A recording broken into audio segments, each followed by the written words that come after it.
Olá, queridos amigos e irmãos, estamos aqui para mais um vídeo do canal e hoje nós vamos abordar sobre a escola sabatina. É baseado neste livro aqui, que nós adventistas todas as semanas estudamos algum capítulo, alguma mensagem de Deus, e este trimestre nós estamos estudando o Gênesis, o livro de Gênesis. E nessa semana específica nós vamos estudar, nós estamos estudando o dilúvio. E aqui a cada dia a lição é separada a cada dia por um capítulo diferente. Então começa no sábado e vai até a sexta-feira.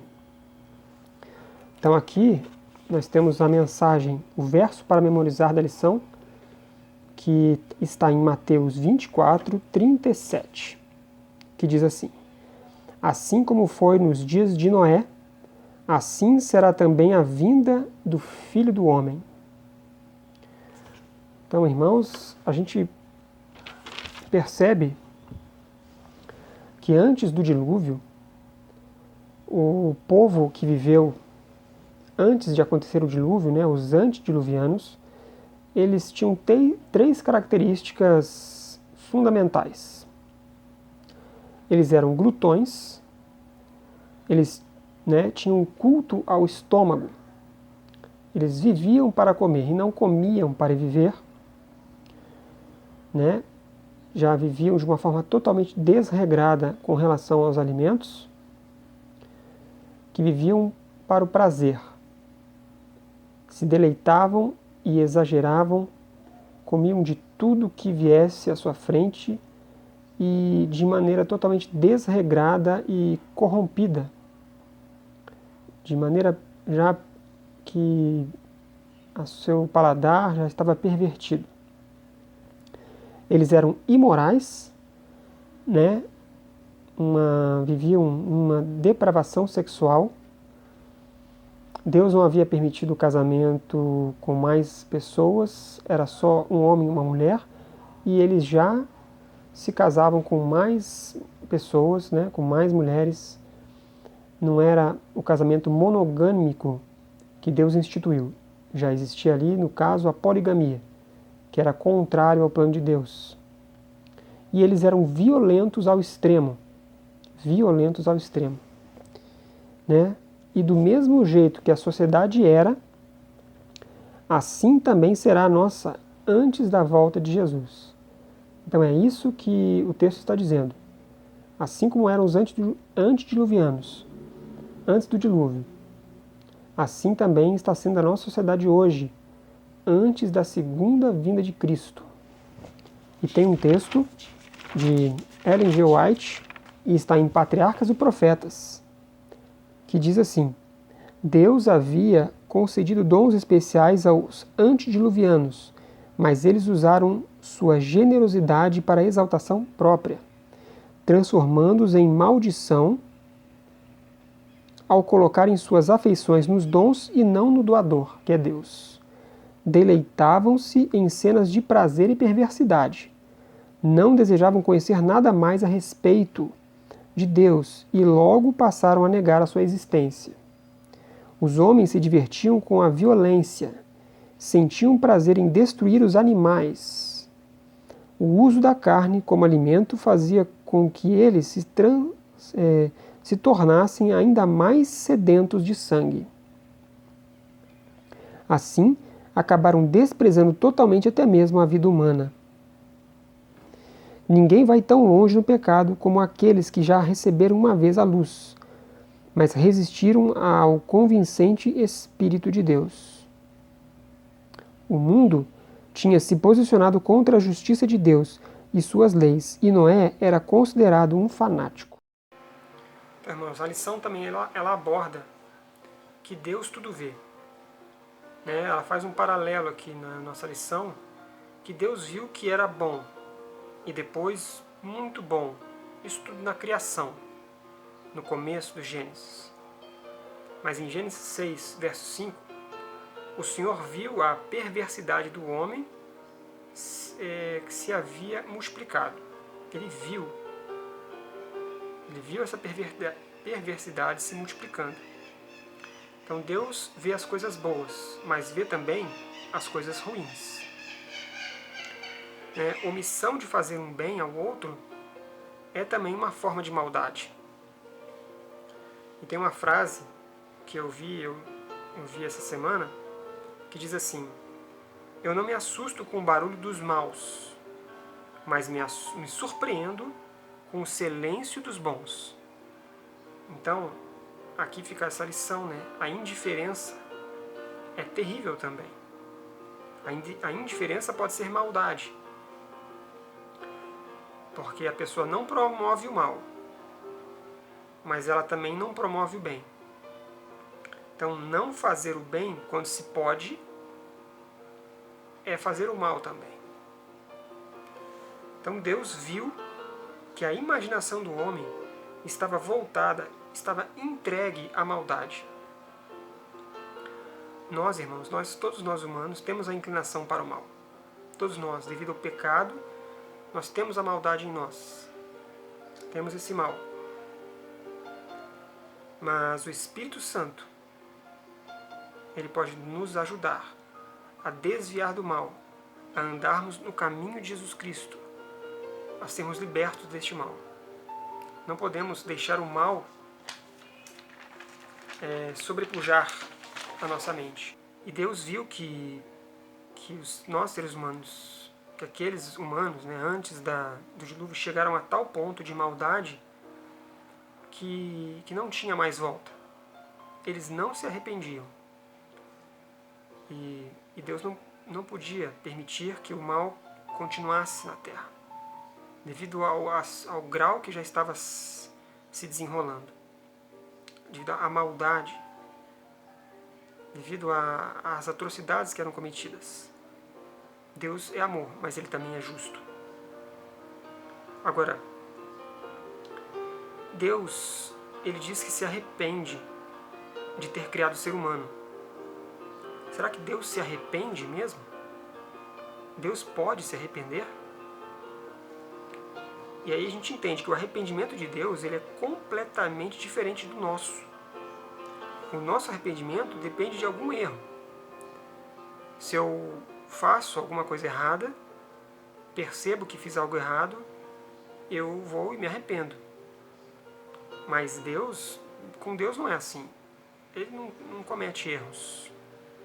Deus fez o certo. Ele fez o que era bom. Ele deu liberdade para nós seres humanos. Ele deu o livre-arbítrio para que nós tivéssemos as nossas escolhas. Deus não errou. Foi o homem que pegou a sua liberdade e usou para proliferar a morte, a destruição e a degeneração de tudo o que era bom. Então aquela geração quase inteira se tornou serva de Satanás. E hoje, nós temos o grande conflito dentro de nós. A escolha é nossa. A quem vamos servir?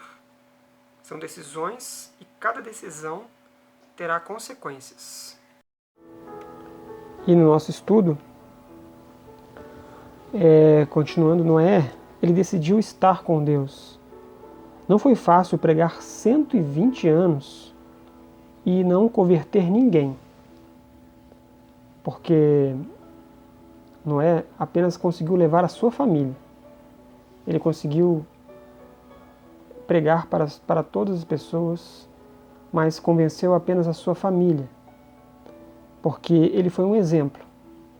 Ele foi um exemplo para a sua família. E o que a gente aprende com isso é que a nossa primeira pregação deve ser dentro de casa. A gente pode pregar para o mundo inteiro aí fora, mas a nossa primeira responsabilidade está com os nossos familiares, com os nossos filhos, com os nossos parentes próximos, mas principalmente a nossa casa. Foi assim que aconteceu com Noé. Ele pregou para o mundo inteiro, 120 anos. Foi fiel a Deus e ficou ali convicto na pregação.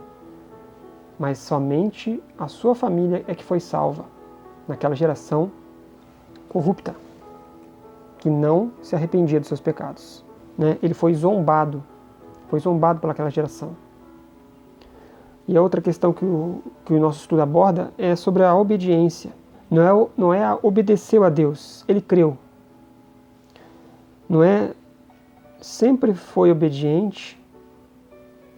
Não sabemos. Sabemos que não foi do dia para a noite. A obediência não parte de um dia para a noite. Com certeza ele aprendeu com seus pais e foi obediente com seus pais e com tudo que foi ensinado. Começou nas pequenas coisas, nos detalhes, para chegar nas grandes. Em Mateus 25, 23, você foi fiel no pouco, eu o porei sobre o muito. Então devemos ser fiéis nas pequenas coisas. Jesus disse também, se me amares, guardareis os meus mandamentos. Então, obediência é uma expressão de amor, mesmo que seja contra a minha própria vontade. Não imaginemos que seremos bons cristãos e fiéis só quando o tempo de angústia chegar, quando as grandes provações chegarem, que pode ser tarde demais, irmãos.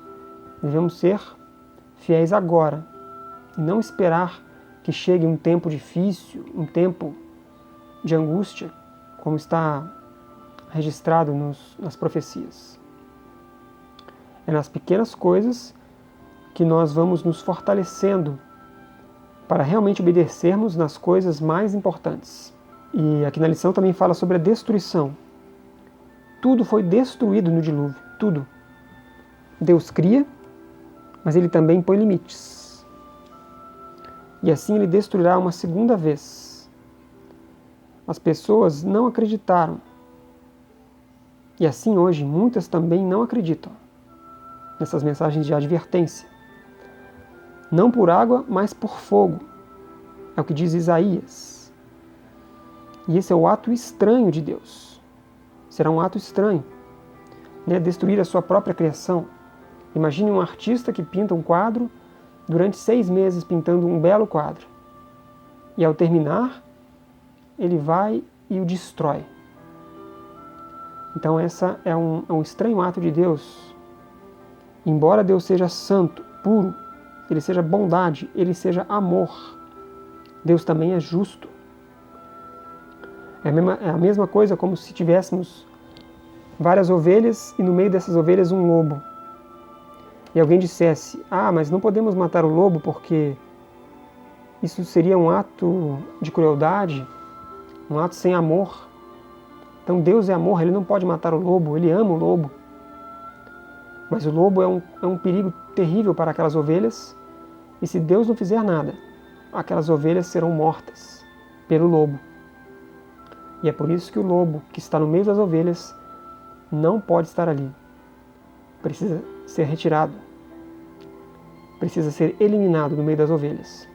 Ele não pode permitir que a maldade continue sem limites para sempre. Assim como a Arca de Noé era uma proteção para Noé e sua família,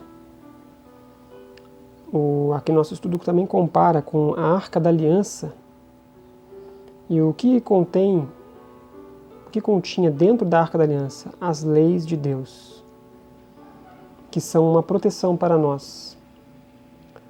Elas nos protegem. É considerado uma cerca de proteção. As suas leis, as leis eternas de Deus. Quando seguimos as leis de Deus, estamos protegidos. A gente pode comparar com as leis de trânsito.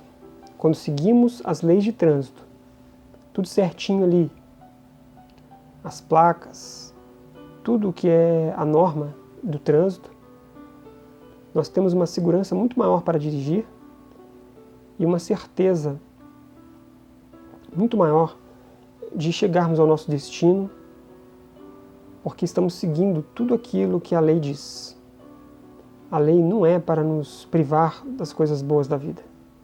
As leis de Deus são para nos proteger das coisas ruins. E por isso que nós precisamos respeitar a lei de Deus, porque ela nos garantirá saúde e proteção, nos poupará de muitos problemas e frustrações. E Deus teve de destruir o que havia antes para permitir uma nova criação depois. E assim será também quando Jesus voltar.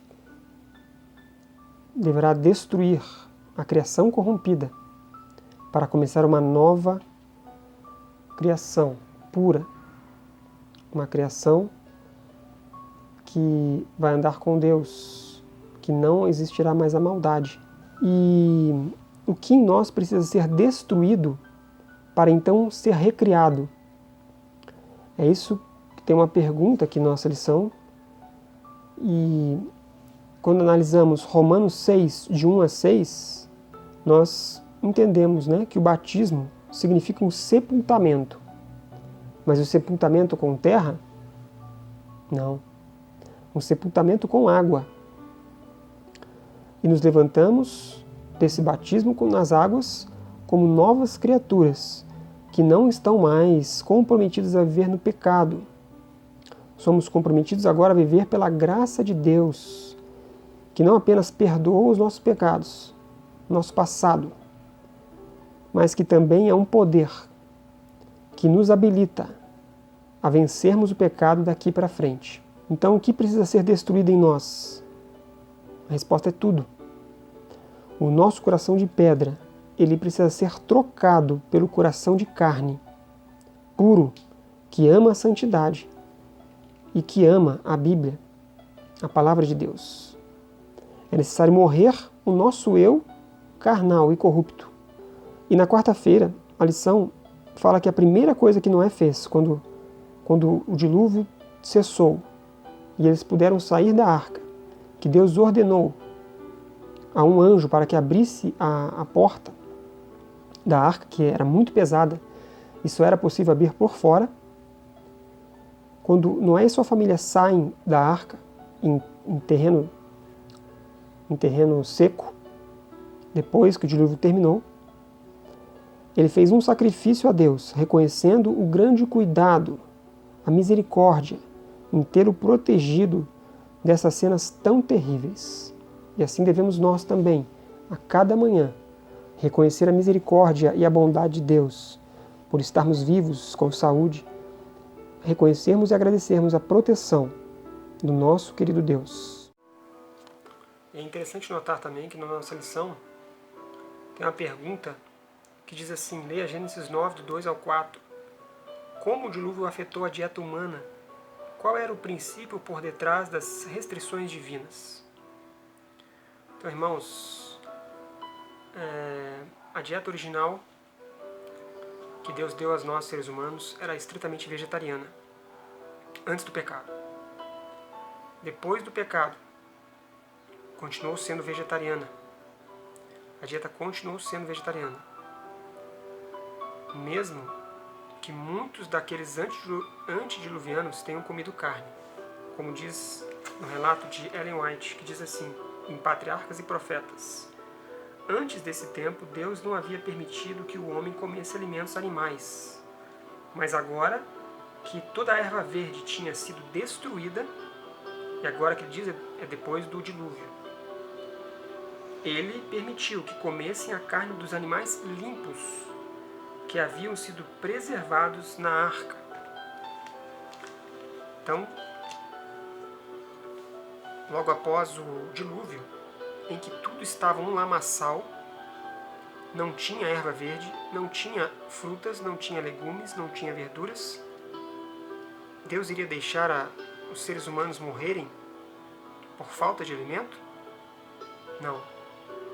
Ele permitiu então que os seres humanos se alimentassem de animais limpos, porque muitos entendem que essa questão de alimentos de animais limpos e imundos seja uma lei de Moisés. Mas nós encontramos isto em Gênesis 6. Já vemos isso no Gênesis 6, em que os animais que eram imundos era apenas um casal, um par apenas. Então, se comesse esses animais imundos, ali a espécie terminaria. E dos animais limpos, eram 7 pares. E por isso Noé e sua família podiam se utilizar de alguns para alimentação. E é por isso que Deus permitiu que se comessem esses animais para a sobrevivência da espécie humana. porque senão terminava ali mesmo, na sua grande misericórdia. Mas ele continua no relato. No relato, veja bem, que além de ser apenas animais limpos que deveriam ser comidos e não os imundos, ele também fala, em Gênesis 9:4, carne, porém, com sua vida, isto é, com o seu sangue, não comereis. Então aqui a gente vê, irmãos, que ele restringe também que com o sangue não deveria ser comido.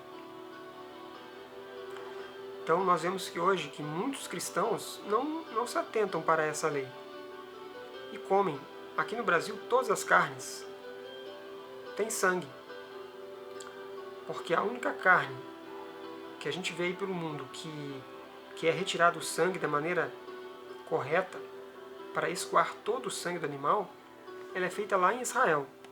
Lá eles tomam isso como uma verdade que deve ser praticada de todo o coração.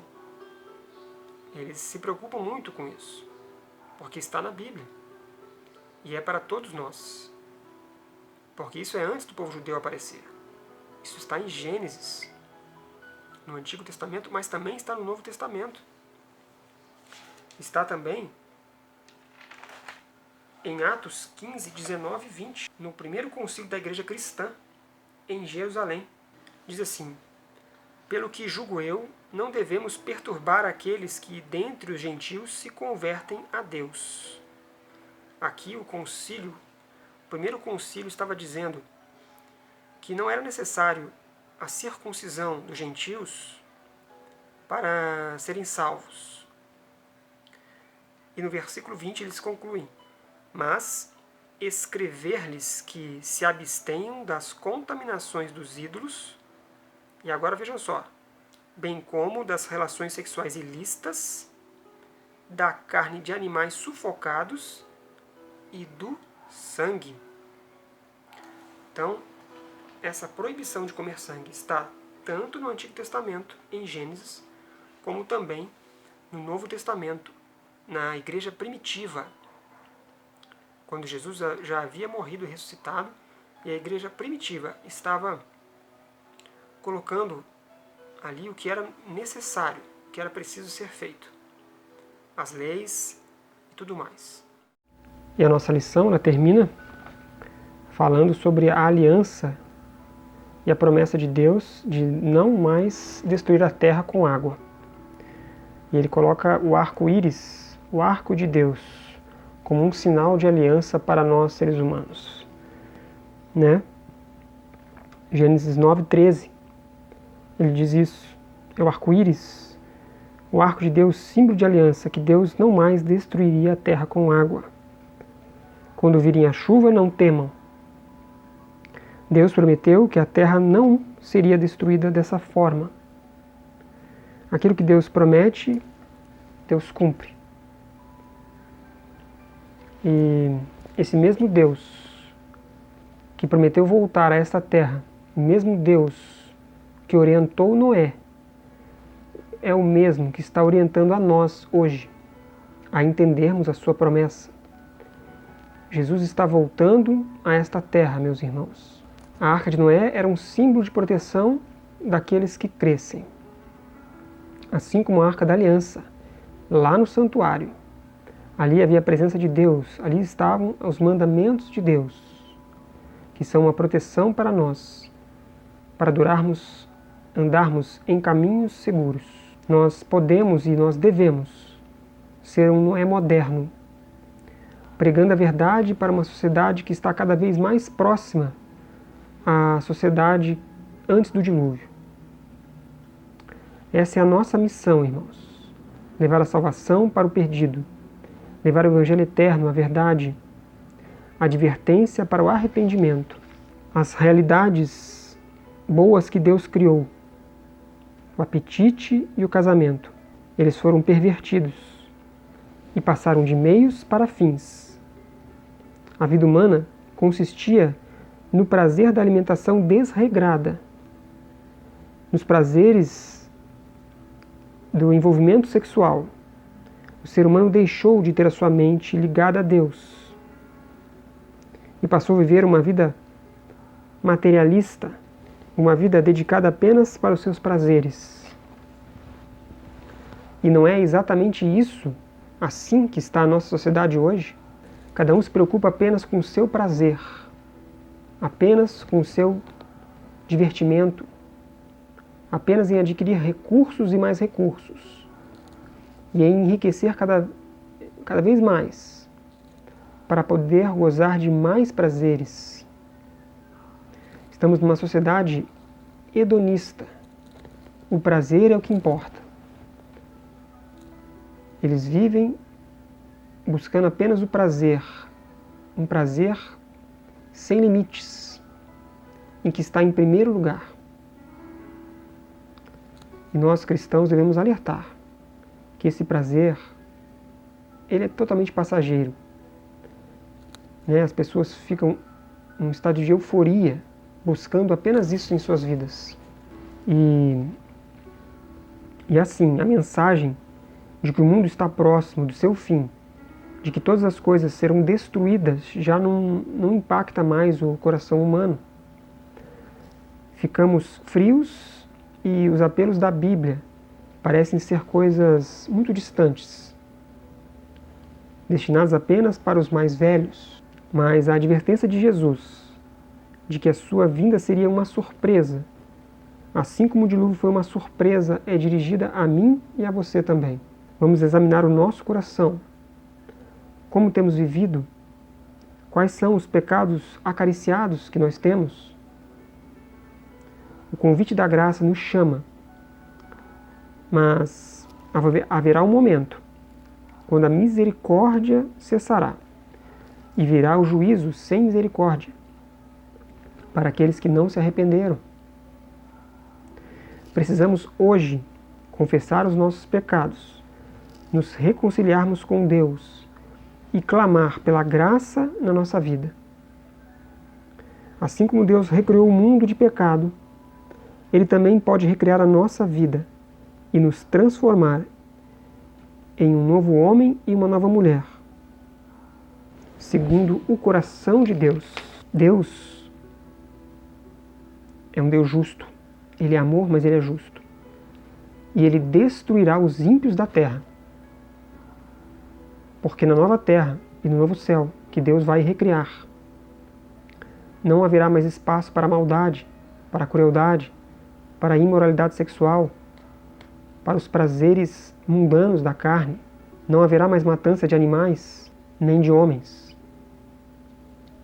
Precisaremos estar com o caráter totalmente transformado, mas o caráter só é transformado aqui nesta vida.